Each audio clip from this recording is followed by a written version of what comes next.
Welcome to Broadcasting Seeds, where we peel back the layers of the bizarre, the unexplained, and the downright unsettling to uncover the truths hiding in plain sight. I'm your host, Bennett Tanton, and today we're diving headfirst into the dark underbelly of the holiday season. You heard me right. Christmas isn't all candy canes, cozy fires, and Hallmark movies. For centuries, it's been a season of supernatural folklore, creepy characters, and moral lessons delivered with a side of terror. Tonight, we're pulling Krampus out of the shadows. This guy isn't here to sip eggnog or pose for family photos. He's the goat-legged enforcer of St. Nicholas, dishing out punishment to kids who didn't make the nice list. But Krampus is just the tip of the iceberg. We'll also meet Belsnickel, a scruffy, whip-carrying figure with a knack for keeping kids honest, and Perchta, a witchy lady who takes clean your plate to a whole new level. And don't forget the Yule Cat, yes, a cat, but one that's bigger than a bear and ready to snack on anyone too lazy to earn new clothes. What's the deal with these dark holiday legends?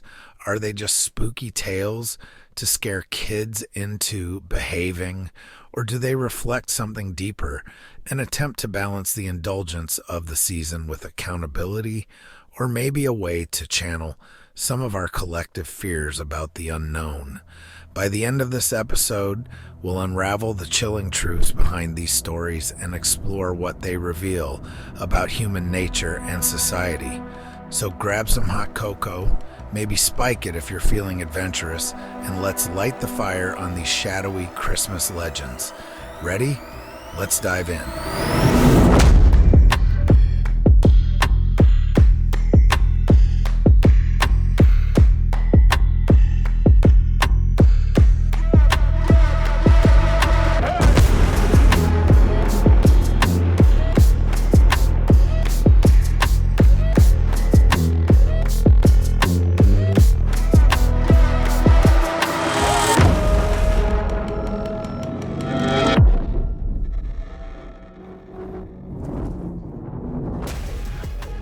Let's kick things off with the headliner of this dark holiday lineup, Krampus. You've probably seen him pop up in Christmas horror movies or on some edgy holiday sweaters, but his story goes way beyond pop culture. Krampus hails from the Alpine regions of Europe, where he's been haunting the holidays for centuries. Think of him as Santa's bad cop. While St. Nicholas hands out gifts and goodwill, Krampus deals in punishment. Coal in your stocking? Child's play. Krampus brings switches, chains, and sometimes even a sack to cart off the worst offenders. Krampus isn't your average Christmas villain. He's part goat, part demon, with horns, fangs, and a long tongue that would make Gene Simmons jealous. His look alone is enough to keep kids in line, but his role in the holiday tradition goes deeper. In Alpine folklore, Krampus was the ultimate deterrent for bad behavior. Parents didn't need timeouts or empty threats. They just had to remind their kids that Krampus was watching. You didn't eat your vegetables? Krampus might swing by to straighten you out. But Krampus isn't just about scaring kids. His roots are deeply pagan, tied to pre-Christian winter solstice traditions. Back then, the longest nights of the year were a time of uncertainty and fear. People created figures like Krampus to personify those darker forces, giving them a face and maybe a way to feel like they had some control over the chaos of winter. When Christianity spread through Europe, St. Nicholas and Krampus became unlikely partners, blending the hope of the holiday season with a dose of fear-based morality. What's wild is that Krampus almost didn't make it into the modern era. In the 1930s, Austrian authorities banned Krampus celebrations, claiming they were too violent and a little too pagan for their taste. But you can't keep a good demon down. Krampus made a comeback, especially in the late 20th century as people started to rediscover and embrace their regional traditions. Today, Krampusnacht, celebrated on December 5th, is a big deal in parts of Europe.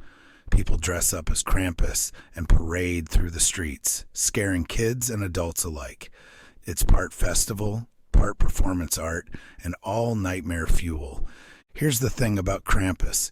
He's not just a monster. He's a symbol, a reminder that life isn't all rewards and presents.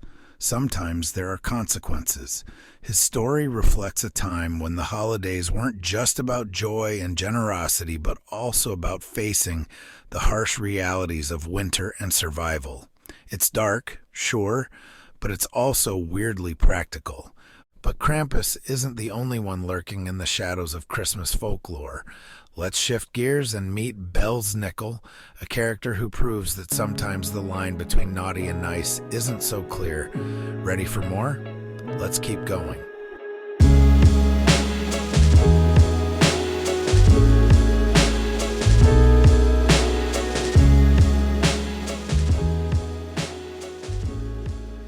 If Krampus is the no-nonsense enforcer of Christmas, Belsnickel is the eccentric uncle who can't decide if he wants to scold you or hand you a treat.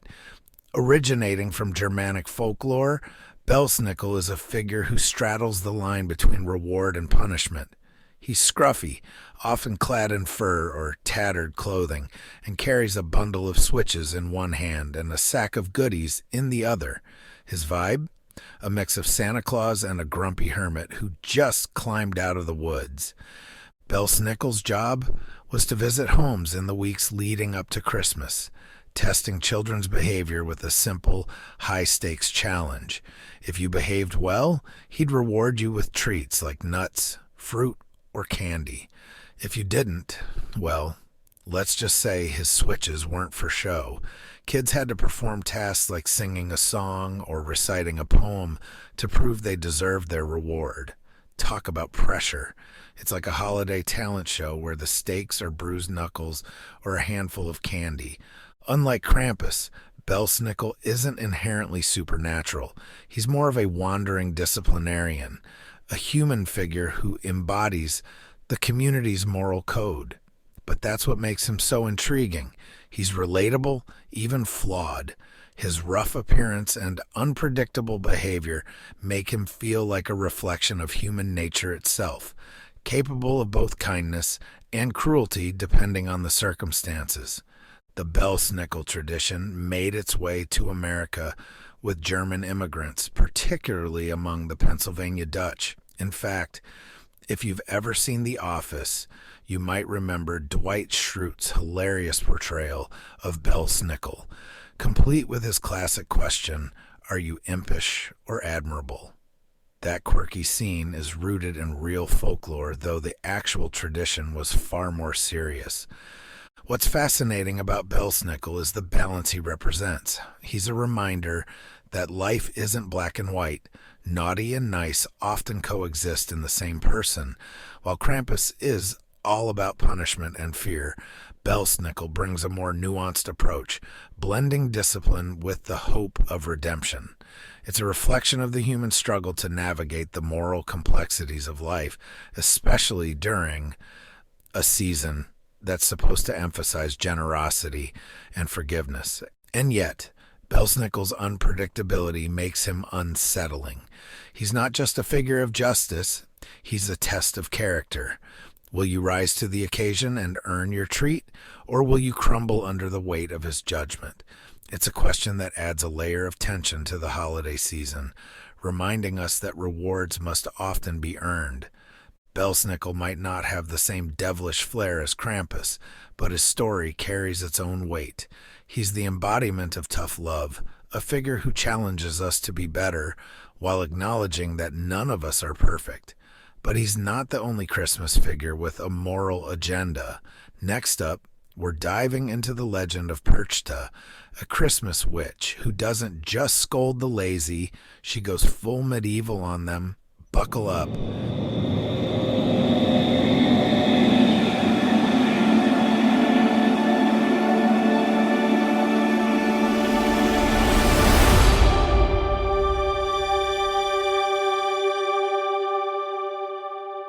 If Krampus is terrifying and Belsnickel is unpredictable, then Perchta, also known as Bertha or Frau Perchta, is downright merciless. Hailing from the alpine regions of Europe, Perchta is a Christmas witch with a taste for moral absolutism. While her name means bright or shining, don't let that fool you. Her methods are anything but. Perchta's role in holiday folklore was to enforce industriousness and purity, rewarding the diligent and punishing the lazy with an intensity that makes Krampus look like a mall Santa. Perchta's legend is rooted in pre-Christian pagan traditions and later absorbed into the Christmas season. She was thought to visit homes during the 12 days of Christmas, especially on Twelfth Night, to inspect how well households had adhered to certain customs. Did you keep your home tidy? Did you finish your spinning and weaving? Did you eat the right foods during the feast days? If you answered yes to all of the above, Perchta might leave you a silver coin or other small reward. If not, well, brace yourself, because Perchta wasn't just about scolding the lazy. Her punishments were straight out of a horror movie. According to folklore, if you didn't finish your chores or dared to consume the wrong foods, she would slit open your belly, stuff it with straw and rocks, and sew you back up like some kind of grim holiday scarecrow. Talk about extreme accountability. But why such gruesome methods? Perchta's legend reflects the harsh realities of life in medieval Europe, where laziness and wastefulness could mean the difference between survival and starvation. Her punishments weren't just symbolic, they were warnings rooted in practicality. In a time when every member of the household had to pull their weight, stories like Perchta's served as a communal reminder to stay industrious and disciplined. Perchta's duality as a rewarder and punisher makes her fascinating.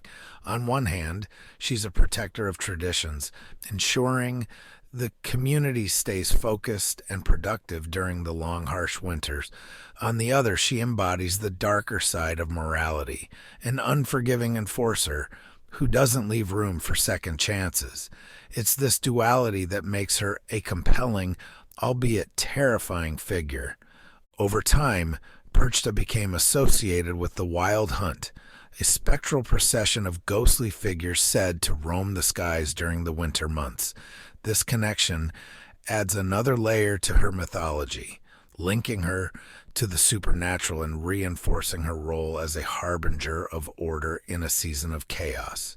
Today, Perchta's story isn't as well known as Krampus or Belsnickel, but her influence lingers in the cultural memory of the alpine regions. Her legend serves as a stark reminder of the importance of diligence and tradition, and the very human fear of falling short of expectations. As unsettling as Perchta is, she's not the only figure using fear to enforce good behavior. Next, we're heading to Iceland, where a giant, man-eating feline known as the Yule Cat stalks the lazy and unprepared. Let's dig in.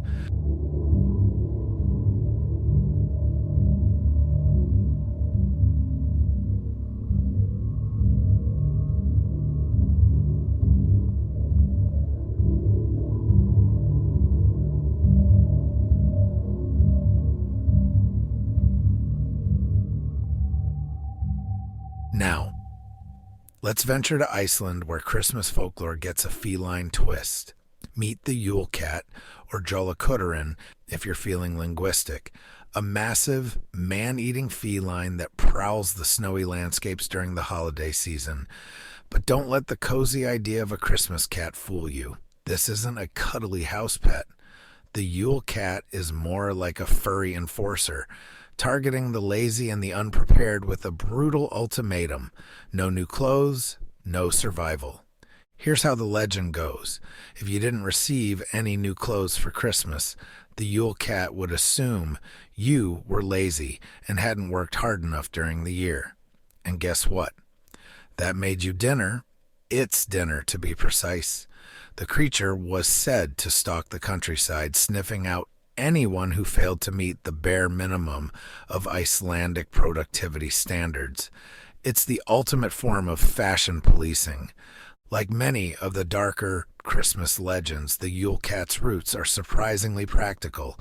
Iceland has a long history of wool production, and during the harsh winter months, spinning and weaving were vital tasks.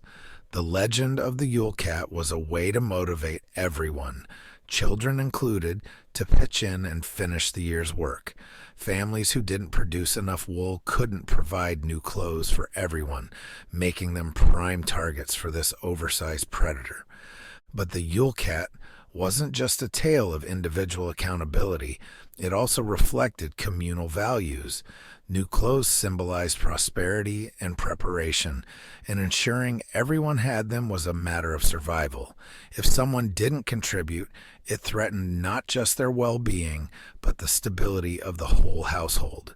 The Yule Cat, then, became a symbol of collective responsibility, punishing those who didn't pull their weight. And here's the kicker. The Yule Cat wasn't working alone. It was part of a family affair. Its owners were the equally fearsome trolls, Grilla and Lepaludi, along with their terrifying brood of 13 Yule lads. This unholy trio reinforced Icelandic morality in the bleakest of terms. Be good, work hard, or face the consequences, whether it's Gryla's stew pot, the Yule lad's mischief, or the Yule Cat's appetite. What makes the Yule Cat unique is its mix of absurdity and menace. The idea of a giant cat enforcing productivity standards feels almost surreal, but it also underscores the very real fears and challenges of surviving an Icelandic winter. It's a blend of humor, horror, and practicality that captures the darker side of holiday traditions while still leaving room for a little mirth. Today, the Yule Cat has softened its image, thanks in part to Icelandic holiday songs and stories that portray it as more of a cautionary figure than a legitimate threat. Still, its legend persists as a reminder that even the coziest time of the year comes with strings attached. We've met Krampus, Belsnickel, Perchta, and now the Yule Cat, all figures that enforce morality in their own unique ways. But what does it all mean? Why did these dark legends arise, and what do they say about us as humans? Let's unpack it all in our final section.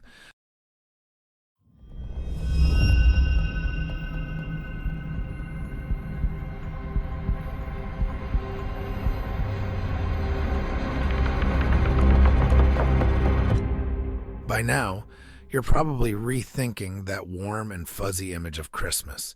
From Krampus with his chains to Perchta and her gruesome punishments, the holiday season in folklore is anything but cozy. So, what's the point of all this darkness? What do these creepy Christmas figures reveal about the people who created them and about us? At their core, these legends are about balance. Think about it. The holiday season is a time of celebration, generosity, and indulgence. But too much of a good thing, too much food, too much relaxation, too much leniency can lead to chaos. Enter Krampus, Belsnickel, Perchta, and the Yule Cat, figures designed to keep that balance in check. They're like the holiday's grim guardians, reminding us that joy must be tempered with accountability and discipline. These stories also reflect the harsh realities of life in earlier times. Winter wasn't just inconvenient, it was dangerous. Failing to prepare your household or contribute to your community could have life or death consequences. Tales of supernatural enforcers like Perchta and the Yule Cat weren't just about scaring kids, they were about survival. They reinforced the importance of hard work, resourcefulness, and shared responsibility during the most challenging season of the year.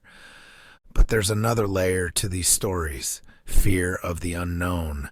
Winter, with its long nights and icy grip, has always been a time of mystery and unease. What better way to make sense of that fear than to personify it in the form of a horned demon or a giant cat? By giving these fears a face and a story, people found a way to confront and even control them. It's like the old saying, name your fears and they lose their power, unless that fear happens to be Krampus, in which case, good luck. These legends also served as moral tales, especially for children. They taught lessons about behavior, responsibility, and consequences in a way that stuck. After all, what's more memorable? A polite lecture about hard work, or the mental image of a witch gutting you like a fish because you didn't finish your chores? These tales were brutal, yes, but effective. In modern times, we've softened these stories or ignored them altogether. Krampus is now more of a pop culture icon than a serious enforcer, and most people outside of folklore circles have never even heard of Perchta or the Yule Cat. But maybe there's something we can still learn from them. These figures remind us that life isn't all about comfort and pleasure. It's also about effort, discipline, and sometimes confronting the darker parts of ourselves. And that's where these tales still resonate. In a world that often prioritizes instant gratification and endless indulgence, maybe we need a little Krampus, or Belsnickel, or Perchta to remind us that the best rewards come with effort. Maybe we need the Yule Cat prowling in the back of our minds to keep us motivated. And maybe, just maybe, these dark tales of Christmas are closer to the truth of the season than we care to admit. So while you're hanging your stockings or sipping your eggnog, spare a thought for the darker side of the holidays. Remember that joy and discipline, indulgence and accountability, light and dark, they all go hand in hand. That's the true spirit of Christmas, wrapped in a layer of ancient, bone-chilling folklore.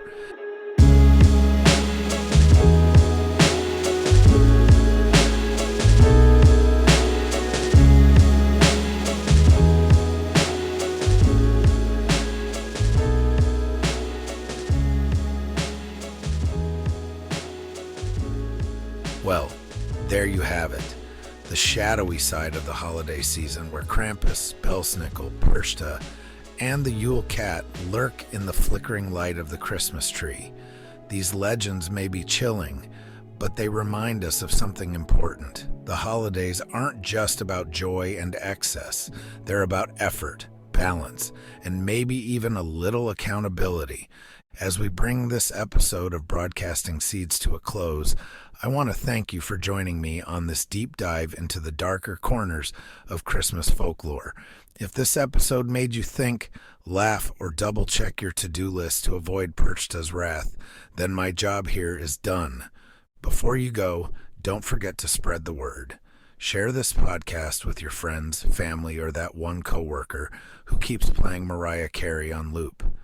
Leave a review on your favorite podcast platform. It really helps get the message out. And if you haven't already, hit that subscribe button so you never miss an episode of Broadcasting Seeds. Together, let's keep exploring the strange, the cryptic, and the hidden truths of our world. Until next time, I'm Bennett Tanton, signing off. Stay curious, stay vigilant, and maybe keep an eye out for hoof prints in the snow. Merry Christmas, or should I say, beware the Yule Cat.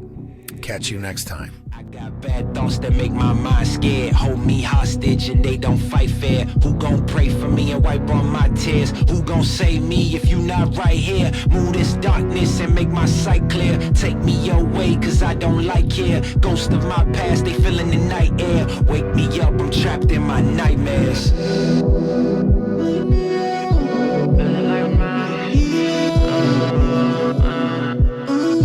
up, I'm trapped in my nightmares.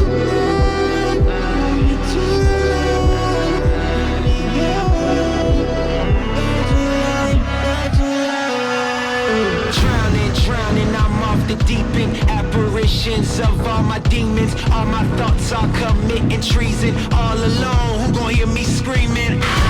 Manifestations of my fears. Regrets that stretched out for light years. Can almost touch the light, homie, it's right there. Body free but trapped in my nightmares. Wake me up, don't let me drown. All the lights are